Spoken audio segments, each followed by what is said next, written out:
Hi there, welcome back to our YouTube educational session that we hold every week. I'm Mary Ann Brockman and I work up here in St. Joseph office with Catholic Charities and the Children and Families program. Today we want to talk about session 1, shaken baby avoidance techniques, how to help you as the parent or caregiver of a baby avoid any kind of issue that would lead to a shaken baby situation.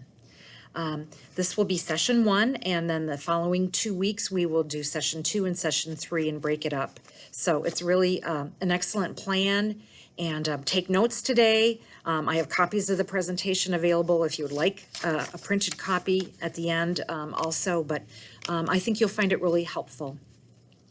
Today we want to talk about solid ideas for making and fine-tuning your own plan, because shaken baby syndrome happens when caregivers are overwhelmed and blindsided by a baby that is in an early stages from approximately age 2 weeks to 4 months, that time period where they have very long spurts of intensive crying. They can cry for hours, it seems, and there's no discernible reason. Maybe they've just been fed, burped, woke up from a nap, or nighttime waking. You know that they've slept, they're not in pain, they're not gassy, they don't have colic or reflux going on. But this kind of intense, just severe crying that will make anybody's blood pressure shoot up, gives you an instant headache, your anxiety ratchets up, you begin to second guess everything that maybe has worked previously that you've done to comfort baby, again, in the early stages of a newborn coming home. This can really unnerve a parent or a caretaker. 1 minute they could be giggling or smiling at you, just the image of peace and quiet, and the next minute they've turned into scream machines, is what one dad called it. His little boy was a scream machine. So we just want to say today it's very normal. All babies go through some level of this. It has nothing to do with you, your parenting techniques, how they feel about you. It's not triggered toward you or at you. And it's really not happening to make your stress level intentionally go off the charts. It's their developmental stage. We're crying for lots and lots of minutes, and it may start and stop, or it may be just a consistent period of time. There's excellent research out there called Purple Crying Episodes, and the acronym PURPLE, P-U-R-P-L-E, stands for some things that we're going to talk about in session 2 and 3.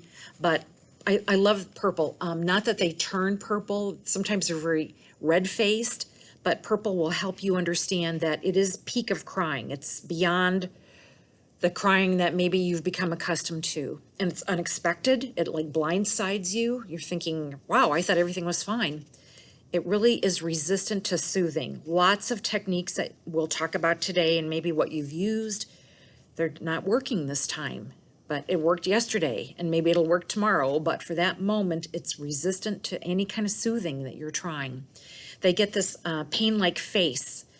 I've heard it referred to as an ugly crying face, a pain-like face. And it just breaks your heart when your little precious one has that face. You can just see this is ratcheting up your anxiety. It's long-lasting, and usually it happens peak of evening time, like right about supper time, or when you're coming home from work or school. Other ones are in the home ready to eat, and suddenly your youngest little infant is just in control of the whole house.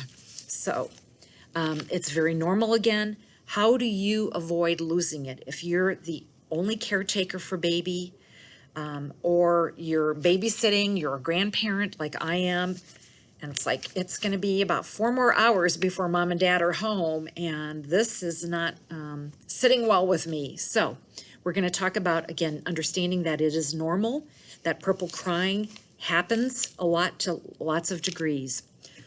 Unfortunately, when a parent or caregiver experiences this and loses their cool, loses any ability to cope with a situation, does not think through a plan, gets frustrated or angry, this is when real serious child abuse occurs, and that serious child abuse can and does sometimes lead to death. Shaking a baby out of frustration and anger can cause blindness, paralysis, organ failure, swollen brains, brain bleeds, neck injuries, broken limbs, and death. It is completely avoidable. Remembering that a crying little baby will always be safe in their safe sleep environment. Put the baby down on their back. If they're swaddled, and they're still in those early months, you definitely can swaddle, and we talk about the type of swaddle called the doo-doo, where it's down, up, and wrapping the baby in their safe sleep environment is always the best place. If you need to leave the room, close the door, turn a fan on, turn on some music, take a break. I always say it's time for your break, and baby will be fine where they are in their safe environment. I'm asking you to teach anybody that is around your baby, cares for your baby, is in and out of your home, that helps you to expect a crying, intense episode to happen, because they do, and to be prepared for it. And again, not to worry that something is drastically wrong, unless something is.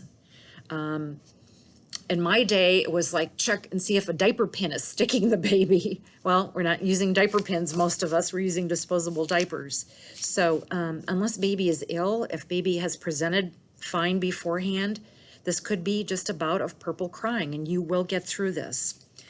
Our brains as an adult have the major 5 parts, and when a baby is screaming, it's like an alarm goes off in us of fear, and like, we have to solve this, we have to stop this, we have to go to this.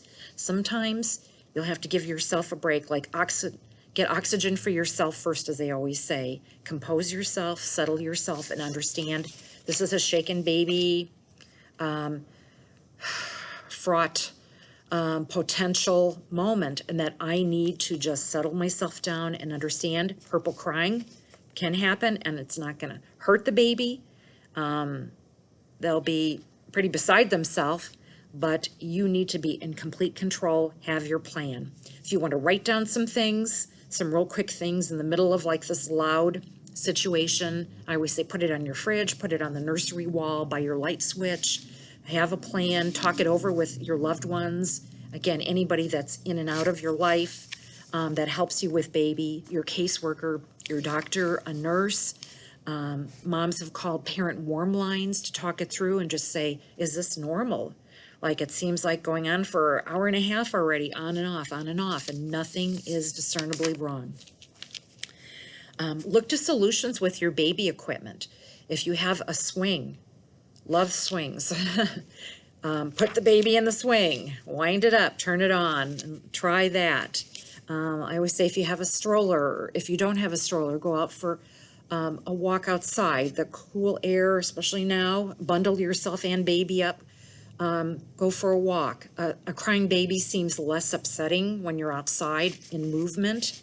If you have a carrier that you would carry the baby in front of you, some moms and dads really speak highly of that. They say, that's when I vacuum. I put the baby in the carrier and I go and do my housekeeping right then and there.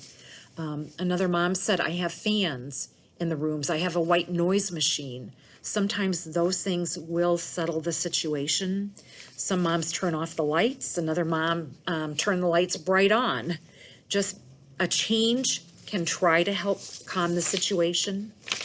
I want to talk about the 5 S's, and I love this one book that we reference quite a bit called The Happiest Baby on the Block. I wish every new parent or babysitter or grandparent would have this, by Dr. Harvey Karp.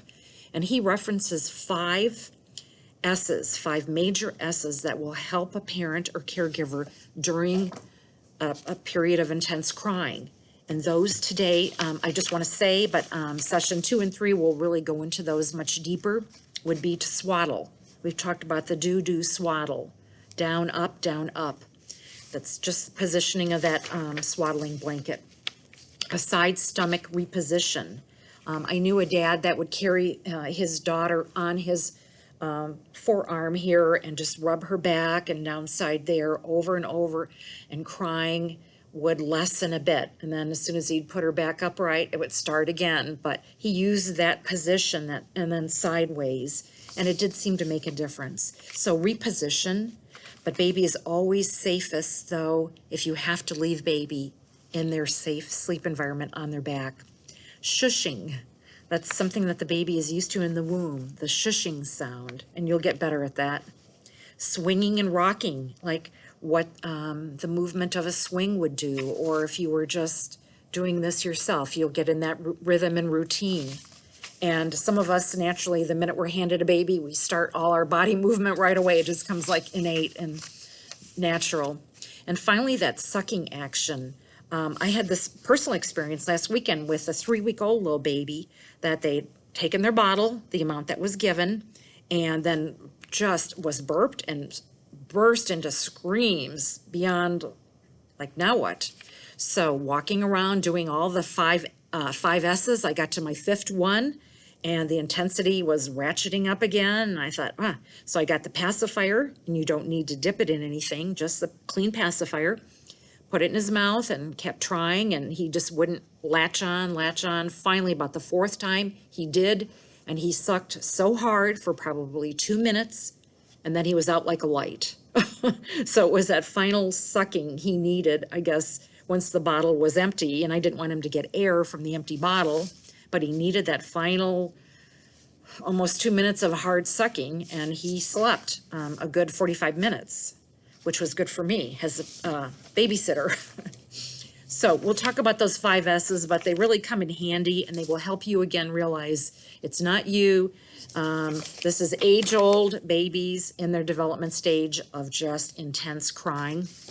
Every year in April, there's a week specially designated to talk about shaken baby syndrome awareness. And I would ask you as a parent caregiver, just advocate for all children, talk to people about it and say frustration doesn't need to get to a level where baby is shaken or any really rough, aggressive movements with a baby. You can't get a baby's attention like that.